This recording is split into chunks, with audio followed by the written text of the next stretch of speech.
Hey everyone, welcome to a new episode of Steven's Week, the weekly update on marketing and technology. Welcome to this new episode. Google acquired Fitbit for $2.2 billion last week. And this is of course a double step for Google. First of all, they're moving into the field of wearables, and with a big step forward. Fitbit is one of the leading brands in that industry. But it's also going to be interesting to see how Google will use Fitbit to get into the healthcare space and maybe in the healthcare insurance space. In the US, many companies are now investing a lot of money to give extra benefits to their employees, and healthcare is very important in that field.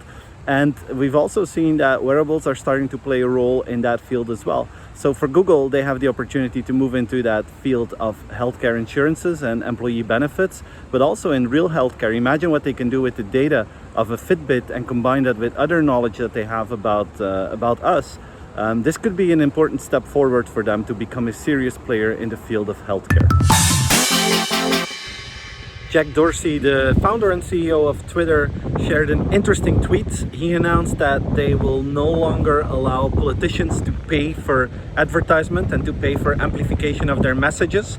They have to earn attention, was his opinion. And I don't know if you remember it, but in my previous weekly, the one from 2 weeks ago, I talked about this and mentioned, like, why wouldn't Facebook just make sure that politicians can't buy advertising space anymore, and that you would just use Facebook for earned media. And now Twitter is doing this, and I think that is a brilliant move.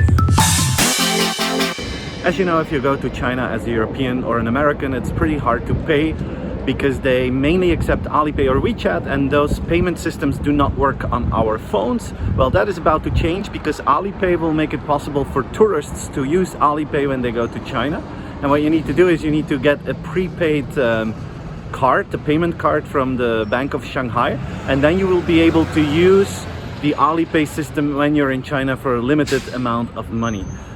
This is interesting, but it could also be like a test to see to what extent other nationalities are willing to try AliPay, and maybe then, once we're starting to use it, maybe they're gonna expand that to other markets. This could very well be a small test before they roll it out all over the world.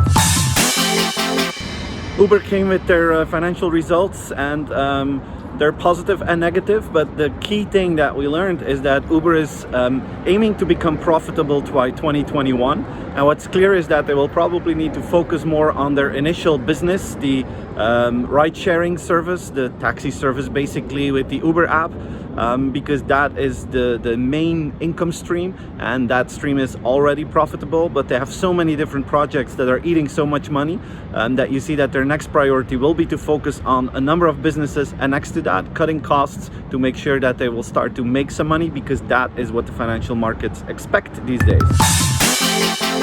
This was my weekly update. Thanks for watching. Please share the video with friends, colleagues and family. I hope to see you again next week. Enjoy the weekend. Have a good time. Bye-bye.